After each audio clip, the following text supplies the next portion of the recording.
জয় মা কালী, জয় বাবা শনিদেব, জয় বাবা ভোলেনাথ। তো নমস্কার বন্ধুরা, আজকে আমরা আলোচনা করতে চলেছি মীন রাশির বা লগ্নের জাতক জাতিকাদের এই মে মাস কেমন যাবে, কোন কোন বিষয়ে সতর্ক থাকতে হবে মে মাসে মীন রাশি বা লগ্নের জাতক জাতিকাদের, এছাড়াও কোন কোন বিষয়ে অত্যন্ত বেশি সফলতা লাভ করতে চলেছে এই মীন রাশি বা লগ্নের জাতক জাতিকারা মে মাসে। এছাড়াও এই মে মাসে মীন রাশি বা লগ্নের জাতক জাতিকাদের কেরিয়ার, অর্থনীতি, স্বাস্থ্য, এছাড়াও পারিবারিক দিক এবং শেষ শিক্ষা কেমন থাকবে, এই সব কিছুই কিন্তু আলোচনা করব আজকের এই ভিডিওটিতে। তাই জন্য আপনাদের প্রথমেই যেটা অনুরোধ করব যে ভিডিওটিতে অবশ্যই একটি লাইক, একটি শেয়ার এবং আমার ছোট্ট চ্যানেলটিকে সাবস্ক্রাইব করে পাশে থাকা বেল আইকনে কিন্তু ক্লিক করে দেবেন, যাতে জ্যোতিষশাস্ত্র সম্পর্কিত সঠিক ভিডিও আপনার কাছে দ্রুত পৌঁছে যায়। এছাড়াও কমেন্ট বক্সে কিন্তু অবশ্যই জানাবেন জয় মা কালী, মা দক্ষিণা কালী আপনাদের সমস্ত রকম বিপদ ও দুঃখের হাত থেকে কিন্তু রক্ষা করবেন। তো চলুন আজকের ভিডিওটা শুরু করা যাক। 2025 সালের মে মাসে ব্যক্তিগত রূপান্তর এবং পারিবারিক দায়িত্বের সাথে কাজের ভারসাম্য বজায় রাখার উপর কিন্তু মনোযোগ দিতে হবে এই মীন রাশি বা লগ্নের জাতক জাতিকাদের। মসৃণ অগ্রগতি নিশ্চিত করার জন্য বিশেষ করে স্বাস্থ্য সংক্রান্ত বিষয়ে আত্মশৃঙ্খলা প্রয়োজন হবে। 2025 সালের মে মাসে প্রধান গোচর কিন্তু ঘটতে চলেছে। এই মাসটি ভবিষ্যৎবাণীটি সমস্ত গুরুত্বপূর্ণ গোচর বিবেচনা করে তৈরি করা হয়েছে। গোচরগুলি আপনার লগ্ন এবং চন্দ্র রাশি অনুসারে কিন্তু তৈরি করা হয়েছে। যেটা দেখা যাচ্ছে মীন রাশি বা লগ্নের জাতক জাতিকাদের এই মে মাসে কেরিয়ারের বিষয়গুলি কিছুটা দমিত কিন্তু হতে পারে, তবে সঠিক কৌশলের মাধ্যমে অগ্রগতি কিন্তু সম্ভব। মাসের প্রথম দিকটি আর্থিক পরিকল্পনা এবং যোগাযোগের জন্য কিন্তু অত্যন্ত ভালো হতে চলেছে। 15ই মের পরে দ্বিতীয় ঘরে সূর্য উপস্থিত হবে। বর্তমানে যেটা দেখা যাচ্ছে সূর্য নবম ঘরে থেকে আপনার কিন্তু তৃতীয় ঘরে প্রবেশ করবে। তার ফলে মিডিয়া, লেখালেখি, বিপণন বা জনসাধারণের সাথে কথা বলার ক্ষেত্রে কিন্তু আপনাকে অত্যন্ত বেশি সহায়তা করবে।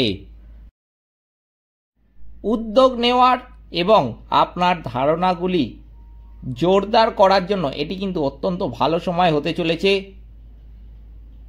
আপনি কাজের জন্য ভ্রমণ কিন্তু এই সময় করতে পারেন বা নতুন শিক্ষা অন্বেষণ কিন্তু করতে পারেন।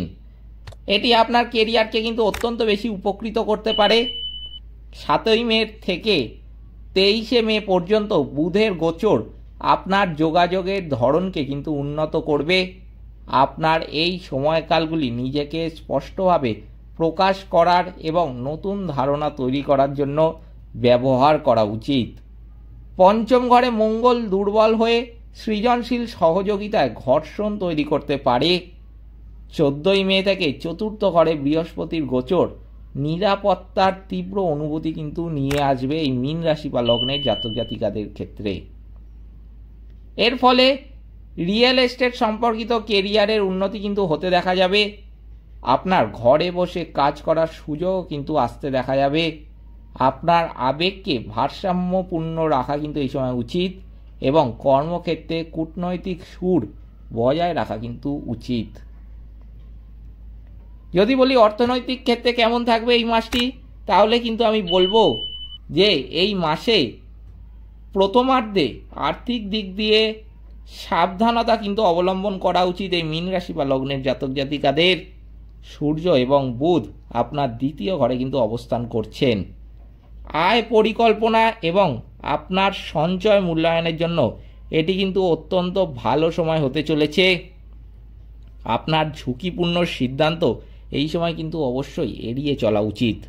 অষ্টম ঘরে সূর্যের দিক অপ্রত্যাশিত ব্যয়ের কিন্তু কারণ হতে পারে। মে মাসের মাঝামাঝি পরে কৌশলগত পরিকল্পনার দিকে কিন্তু অবশ্যই মনোযোগ দিন।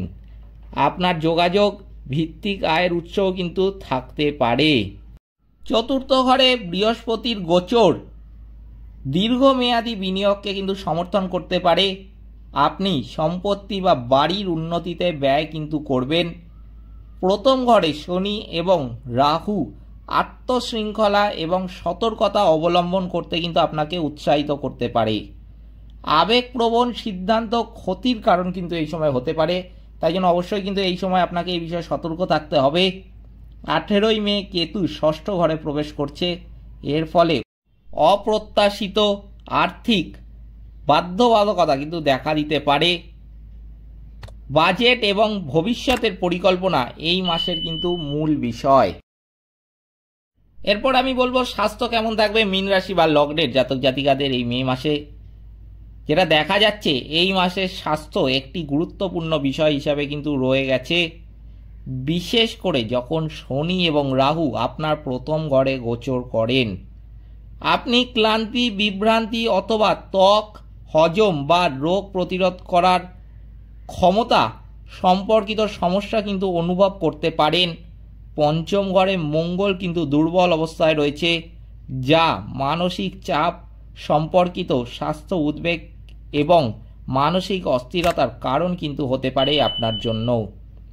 আপনার নিয়মিত ব্যায়ামের রুটিন বজায় রাখা উচিত এবং অতিরিক্ত ভোগান্তি কিন্তু এই সময় এড়ানো উচিত। 18ই মের পরে রাহু আপনার দ্বাদশ ঘরে গোচর করবে। আপনি বিশ্রাম, ঘুম এবং আধ্যাত্মিক নিরাময়ের উপর মনোনিবেশ করতে পারেন। ষষ্ঠ ঘরে কেতুর গোচর পুরানো স্বাস্থ্য সমস্যাগুলিকে কিন্তু পৃষ্ঠে আনতে পারে।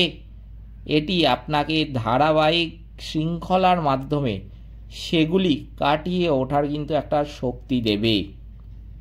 ধ্যান, যোগব্যায়াম এবং সাত্ত্বিক খাদ্যাভ্যাস ভারসাম্য বজায় রাখতে কিন্তু আপনাকে সাহায্য করবে অত্যন্ত বেশি পরিমাণে। এই মাসে পারিবারিক জীবন কিন্তু মীন রাশি বা লগ্নের জাতক জাতিকাদের ক্ষেত্রে আবেগগতভাবে উজ্জীবিত হতে পারে। 14ই মে থেকে চতুর্থ ঘরে বৃহস্পতির উপস্থিতি মানসিক পুষ্টি কিন্তু নিয়ে আসবে। পরিবারের সদস্যদের সাথে আপনার আরও গভীর সংযোগ কিন্তু তৈরি হতে পারে। ঘরকে সুন্দর করার ইচ্ছাও কিন্তু আপনার এই সময় থাকতে পারে। আপনি প্রিয়জনদের সাথে ঘরের মধ্যে আরও বেশি সময় কাটাতে কিন্তু পারেন। তবে পঞ্চম ঘরে মঙ্গল সন্তান বা পরিবারের ছোট সদস্যদের সাথে দ্বন্দ্ব তৈরি কিন্তু করতে পারে। আপনার প্রতিক্রিয়ায় ধৈর্য ধরতে হবে। আপনার প্রথম ঘরে শুক্র আকর্ষণ এবং চুম্বকত্ব কিন্তু যোগ করে। এটি আপনাকে আরও স্বাধীনভাবে স্নেহ প্রকাশ করতে কিন্তু সাহায্য করবে। 31শে মের পরে শুক্র মেষ রাশিতে কিন্তু প্রবেশ করবে। আপনি নিজেকে ব্যক্তিগত আনন্দের প্রতি আরও মনোযোগী কিন্তু দেখতে পাবেন। আত্মপ্রয়োজন এবং পারিবারিক প্রত্যাশার মধ্যে ভারসাম্য বজায় রাখলে সামঞ্জস্যতা কিন্তু নিশ্চিত হবে। এরপরে কিন্তু যেটা দেখা যাচ্ছে মীন রাশি বা লগ্নের জাতক জাতিকাদের ক্ষেত্রে শিক্ষাক্ষেত্রে পঞ্চম ঘরে মঙ্গলের দুর্বলতার কারণে এই মাসে শিক্ষার্থীদের আরও কঠোর পরিশ্রম কিন্তু করতে হবে।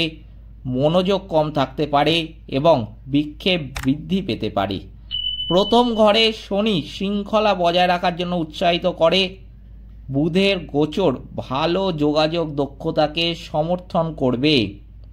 23শে মের পরের সময়ে লেখালেখি শেখা এবং প্রতিযোগিতামূলক পরীক্ষার প্রস্তুতির জন্য কিন্তু ব্যবহার করা উচিত সময়টাকে। চতুর্থ স্থানে বৃহস্পতির নতুন অবস্থান গৃহস্থালী বা আবেগগতভাবে পরিপূর্ণ কেরিয়ারের জন্য প্রস্তুতি নেওয়া শিক্ষার্থীদের জন্য অত্যন্ত শুভ।